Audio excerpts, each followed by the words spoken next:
Hi guys, my name is Christine and I'm a dating, relationship and personal development coach. And today I'm talking about how to become irresistibly attractive. So, we all want to, especially if you feel like you're not attractive, these are some things that may help you.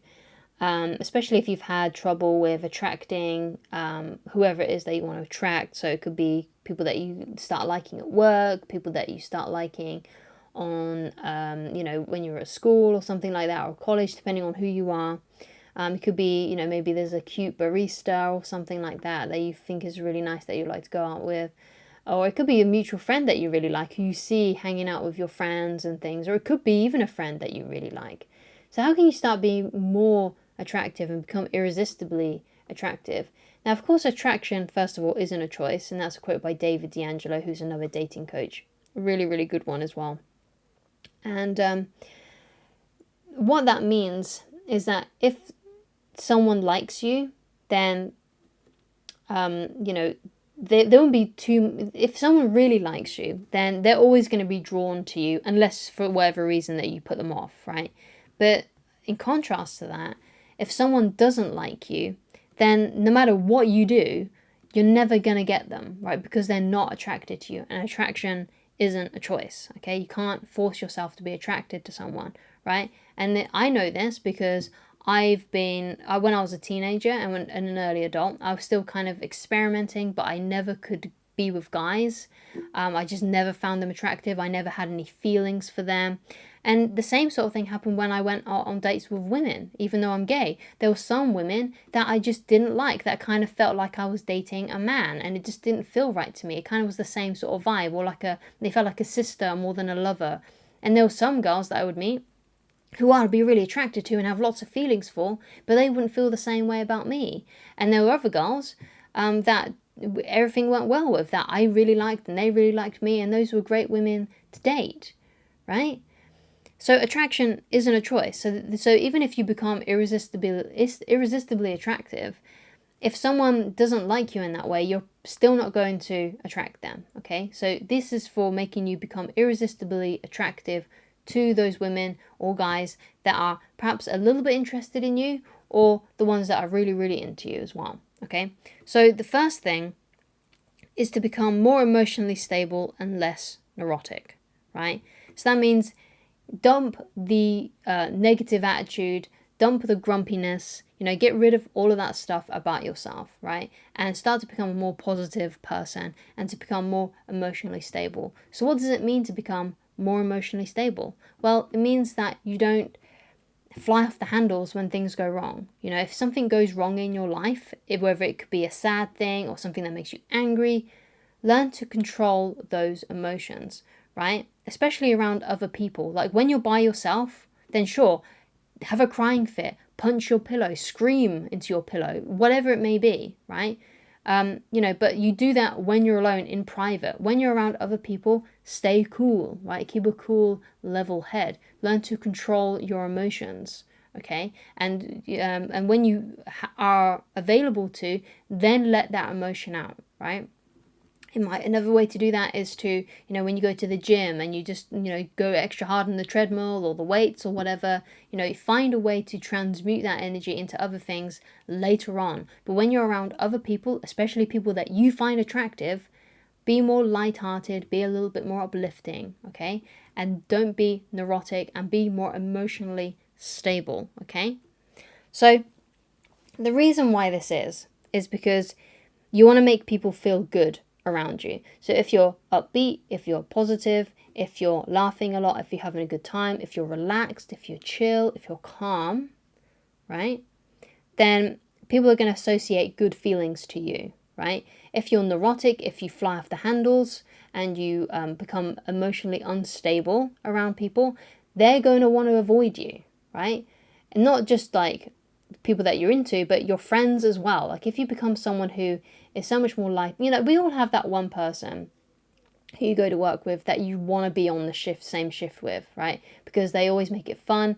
They always, even though you get work done, right? I'm not saying that it's someone that you slack off with, but it's someone who has a really good attitude towards the work, and you just feel good around them because they make it more fun, they make it more effortless, and they have a good mind, you know, they have a good head on their shoulders, basically. And then there's, in contrast to the other one, and maybe like a tyrannical boss who, when just the slightest thing goes wrong, they just completely fly off the handles and start shouting at everybody. And or there's someone at work who gets really mopey and depressed, and it just makes you feel miserable. Like, we do feel the energy off of other people. So if someone around us is always miserable or always angry, we feel that, we tense up.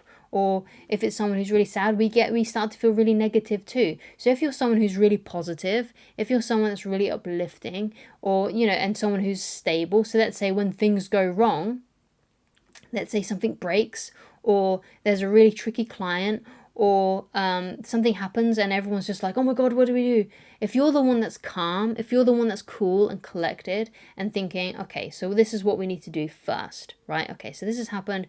We can't control what's just happened. So the only thing we can do now is we can just control how we move on from this. Like, what do we need to do? What's the first thing we need to do? So if there's like a spillage, okay, right guys, I know it sucks right now, but we've got to clear this up. This is the first thing we need to do. Like, if you just have a calm, level-headed, you know, sort of attitude, people are going to be drawn to you, especially if you do uplift them and you can laugh at yourself, you know, you're good to be around, you know, people are going to be drawn to you, right? And not just romantic, you know, potential romantic people, but your friends as well, you know, your colleagues. You know, they're going to want to hang out with you. They're going to want to be around you. They're going to think of you as that person that, oh my god, I hope on my shift today, that person is there. You want to be that sort of person, right?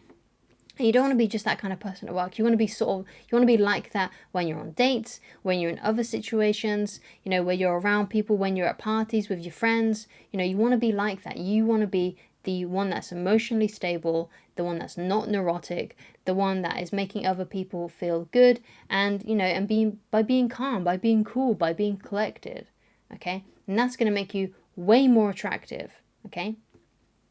Because the more they associate good feelings with you, the more they're going to want to hang out with you. If you make them feel bad about themselves, they're going to want to avoid you. They're going to feel repelled by you. And if you want to be more attractive and you want to be irresistibly attractive, then you want to make the people around you, especially those potential romantic lovers, you want to make them feel good, right? And if they feel good around you, they're going to want to spend more time with you, and they're not going to want to avoid you, right? You want them to spend time with you, not avoid you. So drop any grumpy attitude that you have, any kind of negative Nelly things that you come out with all the time. You know, drop those things. Save those things for your therapist. Save those things for your journal, for when you get home, when you want to cry and scream about it, then by yourself, okay?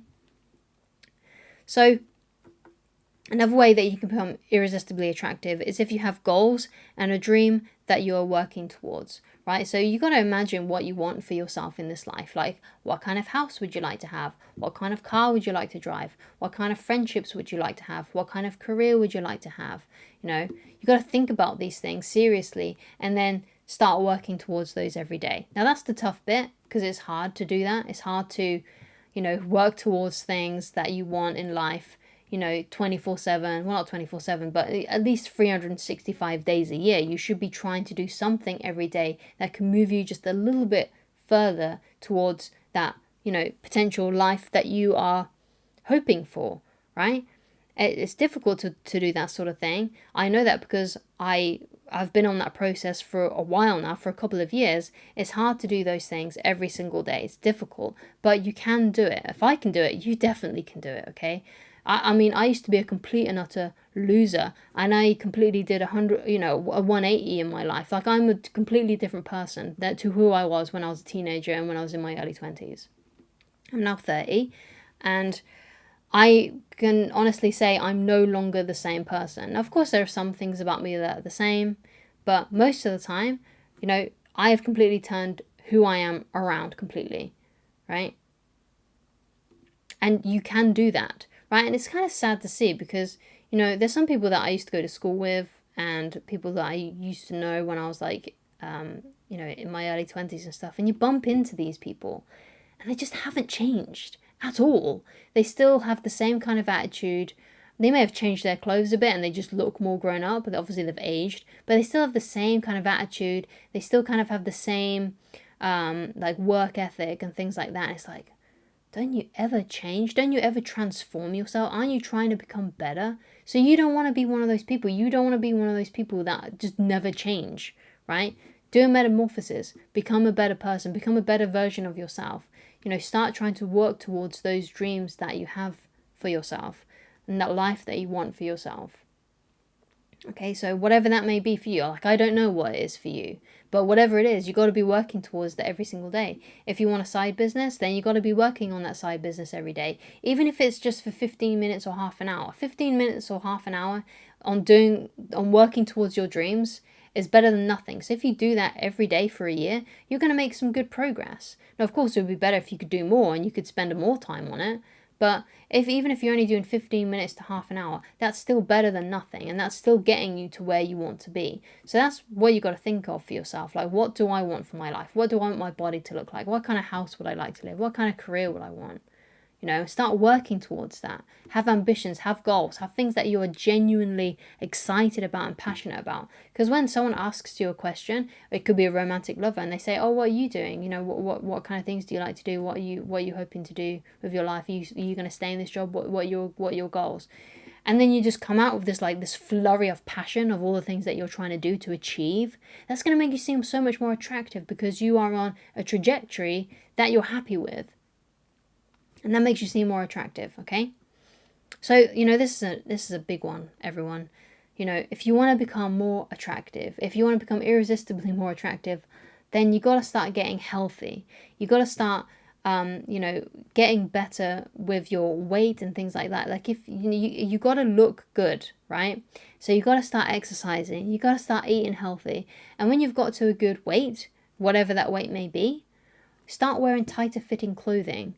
Right? If you wear baggy clothes all the time, you're not going to look as attractive as someone who wears tighter fitting clothes. So wear tighter fitting clothes if you already have a good body shape, right? If you're not doing so already. But if you need to lose weight, if you just need to tone up, then start doing that. Or maybe you need to gain a bit of weight, you know, so you look a bit more well-rounded, whatever it may be. You need to start doing that. Okay, and then when you are at, a place where your body is like relatively attractive, start wearing tighter fitting clothing, and that will make you look more attractive because people check you out. Your potential romantic lovers that may have an interest in you will be looking at you. They will be checking out your butt. They will be looking at your abs or your boobs, whatever you may have, right? whatever you got down there, right? They will be looking at that, right? So you wear tight fitting clothing so you can give them a little bit of what they might be missing out on, right? So, get healthy, start exercising, start looking after yourself. Like, I'm not a fitness or a nutritionist, so you'll probably have to go somewhere else to find information that can help you with that sort of thing.